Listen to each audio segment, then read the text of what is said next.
Yeah. Yeah, it's with, I think a lot of people know what's coming tonight, and it's with a really bittersweet feeling that this is going to be my last time up on the stage.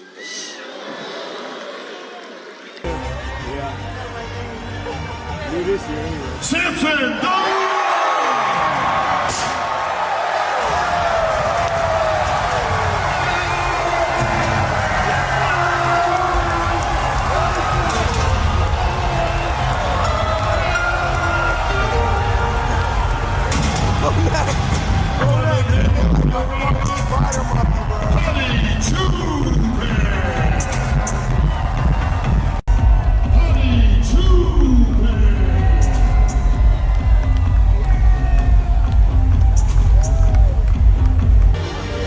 Samson!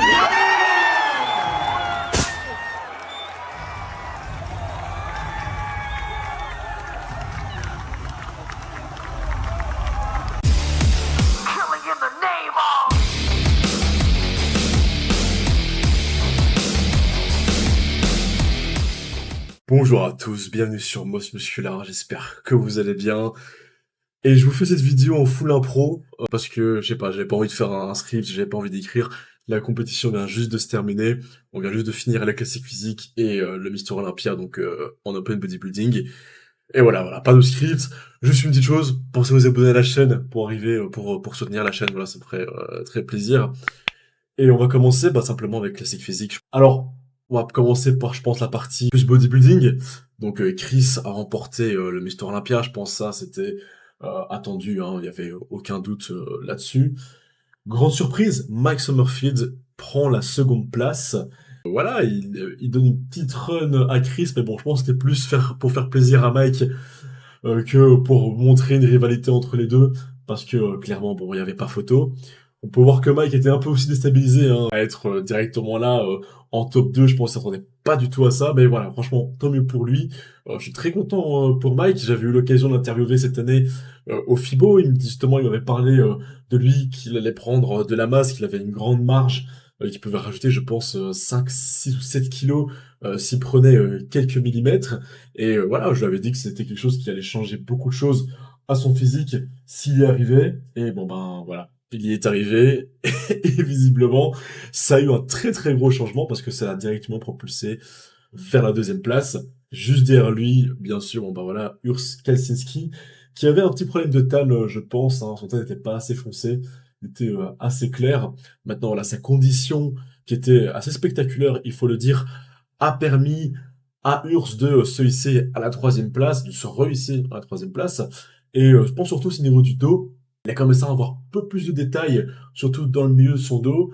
Et cet élément-là, en partie, l'a rendu un petit peu plus dominant, entre guillemets, sur ses poses de dos, là où généralement il était extrêmement faible. Je pense qu'il se fait quand même battre de dos par quelques bodybuilders, mais il se fait plus exploser. Genre, il se fait battre de très très peu. Il a quand même une certaine épaisseur, une certaine largeur quand même de dos, donc voilà, il se fait pas éclater de dos. À la quatrième position, on a eu donc Ramon Dino. Je pense que ça va le réveiller un peu, ça va le secouer, parce que voilà, cette année-ci, il perd l'Arnold Classic, il fait second derrière Wesley. Et si à cet Olympia, là où il attendait la deuxième place, finalement, il se fait propulser à la quatrième et il se fait battre par deux personnes qu'il bat généralement assez facilement. Donc ça va le secouer énormément, à mon avis. L'année prochaine, il va revenir, je pense, bien plus fort. Et surtout, il va devoir se requalifier pour Olympia. Donc on va le voir concourir avant Olympia 2025.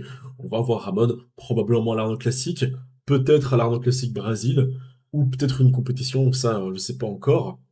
Mais en tout cas, on le reverra remonter sur scène avant Olympia. Je pense qu'il a pas mal de choses qu'il doit mettre en place, il y a des choses qu'il doit corriger, que ce soit sur son entraînement, sur son posing, et alors ici sa condition qui était pas non plus à 100%, il était un peu soft en fait simplement, et voilà, je pense qu'il corrige ces choses-là, il peut remonter directement dans le haut du panier, mais là ici, ils lui ont fait comprendre que il faut qu'il fasse un peu plus d'efforts sur certaines zones, sur la diète et surtout sur le posing. Je pense vraiment c'est le posing qui continue encore de l'handicaper.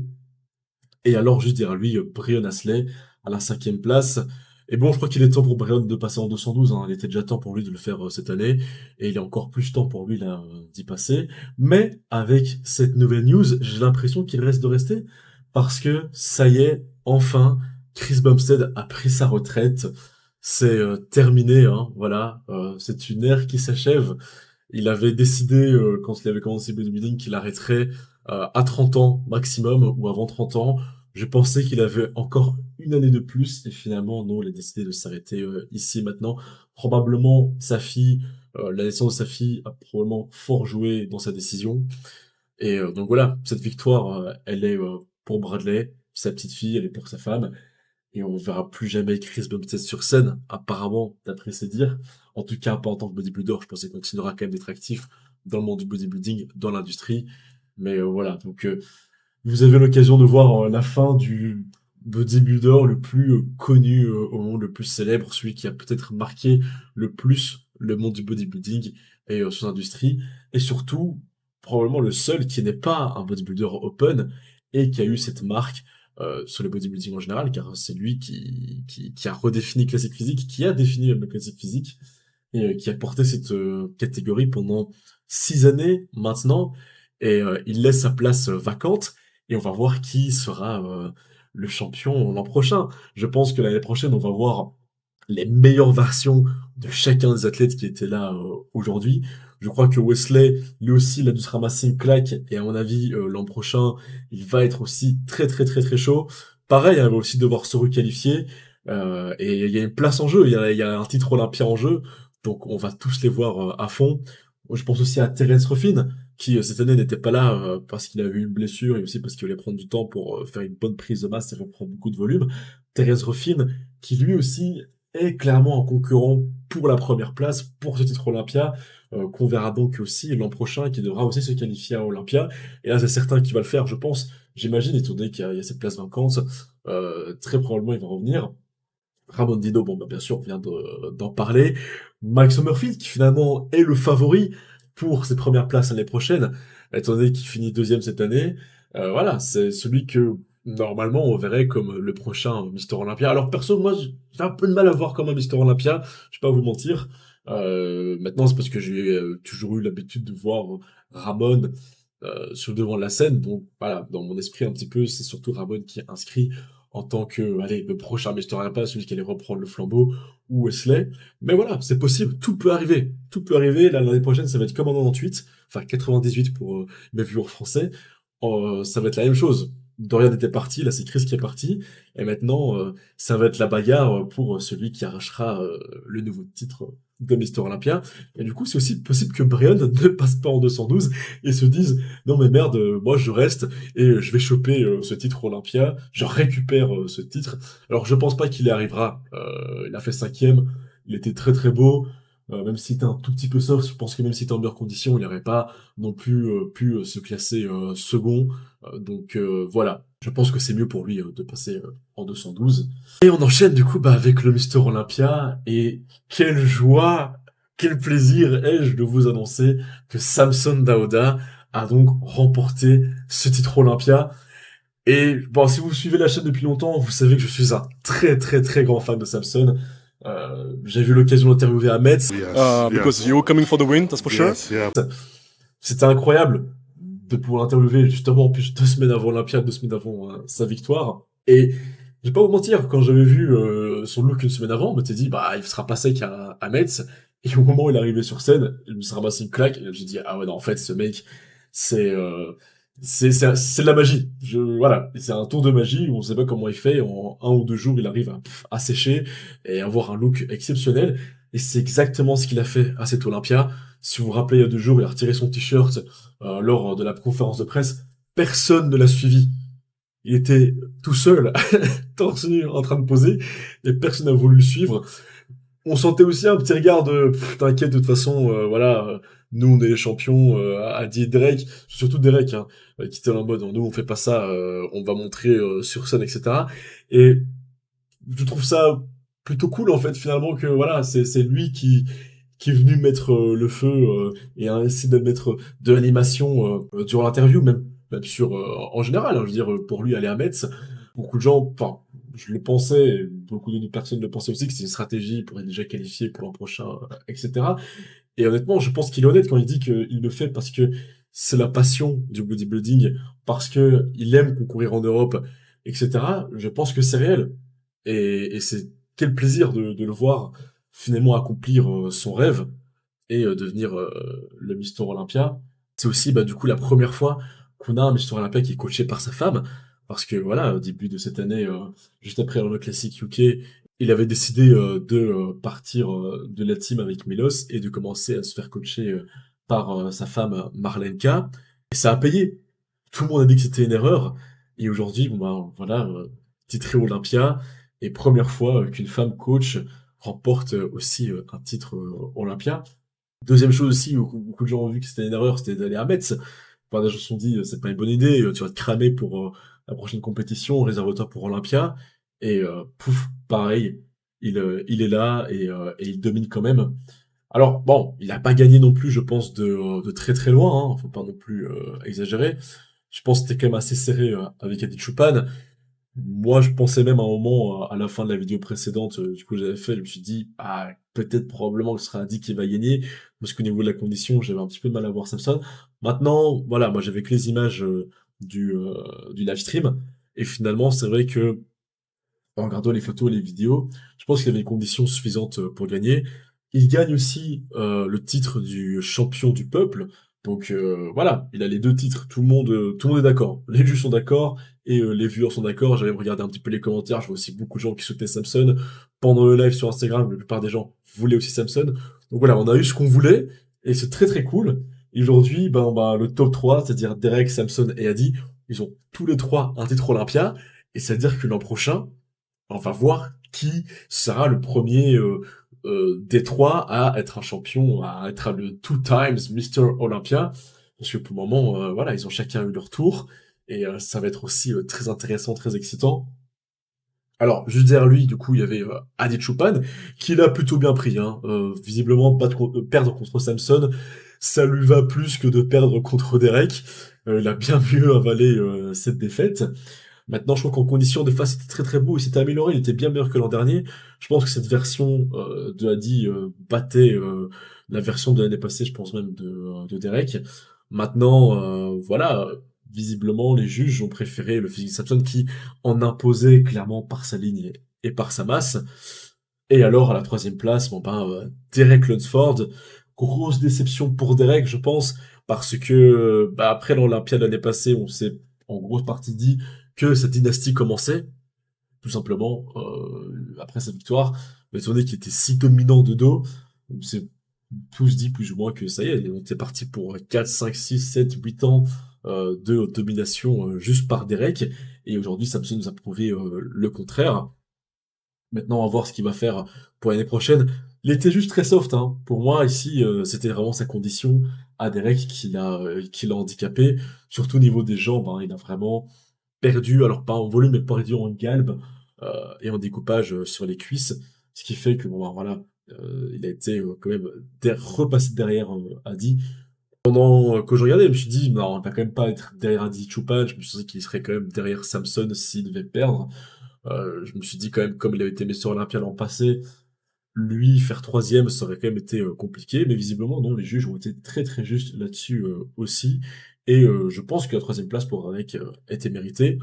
Et alors, et je pense surtout le moment qui était le plus décisif pour lui, c'est quand il a été aux côtés de Martin Fitzwater lors des finales.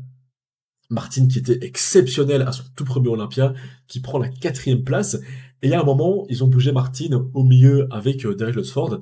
Et franchement, je me suis dit, merde, Derek là de face, il se fait un peu éclater par Martin. Alors pas sur 2006 de face, mais toutes les poses type mosse musculaire, on voyait quand même, que ce soit en volume sur les pecs et les épaules, et en définition, qu'il se faisait quand même pas mal avoir sur ces poses-là par Martine. Donc félicitations à Martine, hein. Franchement, bravo à lui pour cette quatrième place. Et je pense on a quelqu'un qui a aussi un gros avenir dans le bodybuilding. Il est aussi assez jeune, hein. Il a une très grande marge de progression. Je pense lui c'est son dos hein, qui doit vraiment step up. S'il arrive à vraiment améliorer et son posing et le volume et les détails en général sur le dos, s'il arrive à être aussi détaillé qu'il ne l'est de face, il peut faire très très mal et se hisser aussi un peu plus haut à cette Olympia. Et alors, à la 5e place, on a eu Andrew Jacked. Malheureusement, il s'est fait un peu, allez, manquer de respect lors de son posing personnel parce que c'était pas sa musique. Et voilà, généralement, Andrew, il fait quand même des posings très travaillés et il a pas vraiment eu l'occasion de faire son posing personnel. Et donc, bah, il a juste fait 2-3 poses, il a fait son grand écart, il s'est barré. Et je trouvais ça un petit peu irrespectueux parce que je me suis dit, bon, bah voilà, ils ont pas mis la bonne musique, il commence à poser, il change toujours pas la musique, il part, bah faites-le revenir après, à la fin, faites-le revenir, vous mettez sa musique, il fait son posing. C'est quand même, enfin, c'est une bodybuilding open, priorité aux open, priorité à lui, mettez-le en avant et laissez-le faire son posing avec sa musique. Ils l'ont pas fait, bon, ils ont quand même donné la 5e place, ce qui est compréhensible parce que Hunter, au final, était vraiment pas du tout aussi conditionné que au pré-judging, et puis même au niveau des 500 abdominales, il arrivait plus à taper son vacuum. Je pense qu'il a un petit peu trop rechargé et ça se voyait. Donc Andrew était repassé devant lui. Et alors pour ce qui est de Théo Guerrier, bah, je pense qu'il sera donc dans le bas, hein, entre la 13e et 16e place. J'ai pas encore regardé les scores. Mais donc voilà, je pense pour Théo, ce qu'il faut faire maintenant, c'est ajouter de la masse. Parce que là ici, c'est quand même un petit peu vu que il a la condition, il a la définition, il a la ligne, mais en termes de volume musculaire, il se fait un peu manger par les autres parce que il est un petit peu trop bas, tout simplement en volume. S'il continue d'ajouter de la masse très très propre, qui garde une section médiane bien contrôlée et qui rajoute du volume, hein, petit à petit, tu vois, genre 5-6 kilos par an, grand max, je pense qu'il peut remonter très très vite et qu'il peut craquer ce top 10 à Olympia. Mais là, ici, malheureusement, le volume n'était pas suffisant pour Théo. Et aussi, bon, voilà, on en parle vite fait, j'avais complètement oublié, enfin, avant qu'on arrête, Kenz, Philippe NFC, qui donc était à cet Olympia aussi en men's physique, pas classé, il n'est pas dans le top 10 ni dans le top 15, mais voilà, il était là, en bonne condition, ça manquait un petit peu de dos, enfin ça manquait de dos en général, il faut qu'il travaille le volume musculaire dans le dos, et sinon, voilà, bravo à lui. J'espère qu'on le reverra l'année prochaine. Il avait fait une très longue saison. Il s'est démené pour se qualifier à Olympia.